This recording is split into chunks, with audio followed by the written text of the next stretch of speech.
샬롬, 이동춘 목사입니다. 오늘도 여러분의 삶이 주님의 평안으로 가득하시길 기원하며 하나님의 말씀을 나누겠습니다. 오늘 주시는 말씀은 잠언 4장 5절로부터 7절의 말씀입니다. 지혜를 얻으며 명철을 얻어라. 내 입의 말을 잊지 말며 어기지 말라. 지혜를 버리지 말라. 그가 너를 보호하시리라. 그를 사랑하라. 그가 너를 지키리라.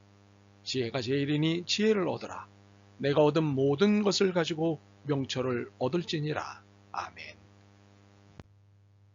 잠언 4장 5절부터 7절 말씀을 본문으로 지혜가 절실히 필요한 사람이라는 제목으로 말씀을 나누도록 하겠습니다.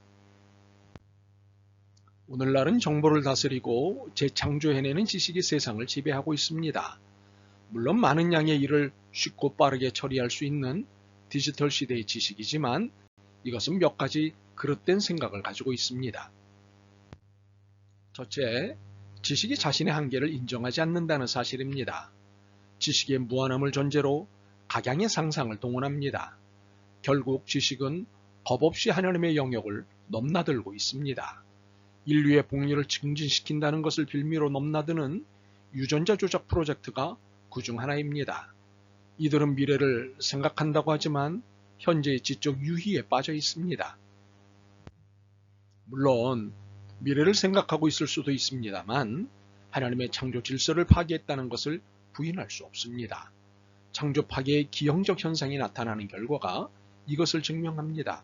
그 일례가 지독하게 고생했던 코로나19라는 팬데믹 상황입니다. 이것은 절대적 증거입니다. 둘째, 지식의 교묘함, 약삭빠름, 계략 등과 같은 부정적 태도를 개의치 않고 있다는 사실입니다. 지식은 결과에 관심이 있지 인격이나 윤리에는 관심이 없습니다. 결과물을 만들어내기 위해서는 어떤 것과도 타협하는 것이 현재의 지식입니다. 유토피아라고 하는 환상을 주는 대가로 인간이 인간일 수 있는 마지막 보루인 윤리적 삶을 내놓도록 유인하고 있습니다. 일례가 최첨단 무기를 만들어내는 것입니다. 현대전에 대비해 최첨단의 무기를 만드는 지식은 인간의 존엄한 생명을 염두에 두지 않습니다. 두는 척할 뿐 결코 그렇지 않습니다. 지식 자체를 자랑하고 싶을 뿐입니다. 전쟁을 방지하는 데 지식을 동원하지 않고 전쟁을 조장하는 데 지식을 사용합니다. 전쟁이 전쟁을 낳습니다. 셋째, 지식이 지혜를 대신하려는 사실입니다. 지식은 자신이 지혜인 줄 알고 있습니다. 그러나 지식은 무엇을 아는 것이지 무엇이 바른 것인지를 분별하는 것이 아닙니다. 그런 능력이 없습니다. 선악의 분별력 등과 같은 윤리성은 지혜가 가지고 있습니다. 똑똑하다고 사람답게 사는 것이 아닙니다. 배운 것 없어도 성자일 수 있고 현자일 수 있는 것은 지식이 지혜가 아니기 때문입니다.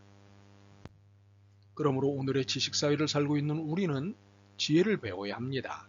무엇보다 성경이 우리에게 지혜 배우기를 명령하시기 때문입니다. 부탁이나 권면이 아닌 명령이십니다. 그렇다면 이 시대에 더욱더 배워야 하는 성경적 지혜는 무엇일까요? 성경학자 라이트 후트는 지혜를 사물의 참 본질을 꿰뚫어 보는 통찰력과 거기에 따른 행동을 분별하는 능력이라고 했습니다. 전자는 흔히 지혜라고 부르고 후자는 흔히 명철이라고 합니다. 그래서 지혜와 명철은 상호 깊은 관계를 가지고 있습니다. 솔로몬은 어머니와 자식 사이의 애정에 대해서 깊은 이해를 하고 있었습니다. 어머니는 자식을 위해서 필요하다면 모든 것을 희생할 수 있는 사랑의 소유자라는 것을 직시했습니다. 두 여자가 한 아이를 가지고 다툴 때 지혜를 적용하여 참 어머니를 가려낸 것을 우리는 잘 알고 있습니다. 여기서 어머니와 자식 사이를 이해한 것은 지혜이고 참 어머니를 가려낸 작업은 명철이라고 볼 수 있습니다. 둘째로 성경이 말하는 지혜는 원리를 말합니다. 지혜는 삶의 논점들을 이해합니다. 그래서 행위를 위한 진정한 원리들과 법을 소유하고자 하는 것을 그 목적으로 삼는 사람들을 지혜로운 사람이라고 부릅니다. 한마디로 지혜로운 사람은 무엇을 말할까, 어떻게 행동할까에 있어 방법을 묻는 것이 아니라 원리를 묻는 사람들입니다. 더욱이 모든 생각과 행동에 있어 그것을 말하는 성경을 찾아갑니다. 그리고 내가 이렇게 하는 것이 그 원리와 얼마나 가까운가를 묻습니다. 지혜로운 사람이 그렇게 하는 이유는 그렇게 할 때 자신이 지닌 한 개인으로서의 능력과 그 자신이 지닌 소원과 애정이 그 바른 위치를 찾아간다는 것을 알기 때문입니다. 그 원리는 마치 기관차와 같은 것이어서 그것들을 잘 이끌어갑니다. 법보다는 주먹이 가깝다는 말이 있습니다. 이것을 실감하는 사회가 우리 사회입니다. 법보다 주먹이 빠르다는 것을 많은 사람들은 압니다. 그러나 지혜로운 사람은 법보다 주먹이 가깝다 혹은 빠르다고 하는 것이 원리인가 아니면 수단인가를 묻는 사람이어야 합니다. 우리 신앙인은 원리를 따르는 사람이기 때문입니다. 미국이 세계의 질서에 대해 오만한 태도를 취하는 것이 틀림없습니다. 그래서 테러만이 미국에 대적할 수 있는 방법이라고 생각하는 이들이 있습니다. 현실적으로 이해를 하지만 그리스도의 복은 그러한 테러를 부추길 수 없습니다. 복음의 원리는 악으로 악을 갚는 것을 금하고 있기 때문입니다.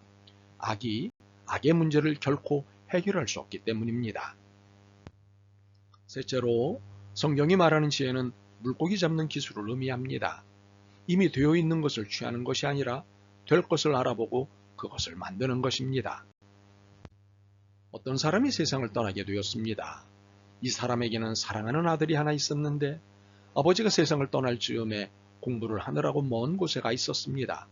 아버지는 꽤 많은 재산을 처리해야 하는데 큰 걱정이 있었습니다.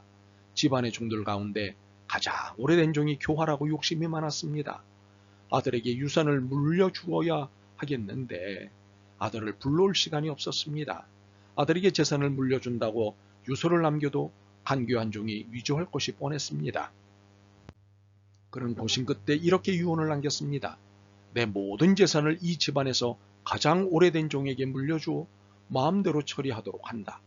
사랑하는 내 아들에게는 무엇이든 원하는 것 한 가지만 갖도록 허락한다. 그리고 마지막에 이렇게 썼습니다. 아들아, 내가 늘 내게 가르친 것처럼 삶의 모든 일에 지혜를 활용해야 한다. 간교한 종은 뛸 듯이 기뻤습니다. 이 유서를 가지고 주인 아들이 있는 곳까지 찾아갔습니다. 아버지가 돌아가신 것을 알리고 유서를 전했습니다. 아버지를 잃은 슬픔에 울다가 얼마간 마음을 가라앉힌 아들은 유서 내용을 곰곰이 생각해 보았습니다. 그리고 종을 데리고 변호사를 찾아가서 한 가지 소원을 이렇게 말했습니다. 나는 아버지가 데리고 있던 이 종을 내 소유로 삼겠습니다. 성경이 말하는 지혜는 지존자이신 하나님을 바라보는 신앙입니다. 성경은 분명히 말씀하십니다. 하나님을 경외하는 것이 지혜의 근본이니라. 참으로 어느 때보다 지혜가 절실히 필요한 시절입니다. 다 자기 잘난 맛의 세상은 온통 제멋대로이고 이기적입니다. 지식이 조금만 있어도 제멋대로입니다. 리더십도 권위도 무시되는 세상입니다. 이러하건대 지식으로는 세상을 아름답게 할 수 없습니다. 지혜만이 세상을 바로잡을 수 있습니다. 더욱이 그 지혜가 하나님께만 있음을 놓치지 않아야 바르게 할 수 있고 복되게 살 수 있습니다. 말하기는 여러분 모두 하나님을 경외함으로 복된 지혜를 얻는 삶이 되길 바랍니다. 아멘. 주님, 세상이 바뀌고 어수선할수록 하나님의 지혜가 얼마나 필요한 것인지 절실히 깨달았습니다. 지식이 아닌 지혜가 세상을 바르게 바꾸고 저희들의 삶을 복되게 한다는 사실을 깨달았습니다. 저희의 삶이 하나님을 경외함으로 지혜를 얻기 원합니다. 도와주옵소서.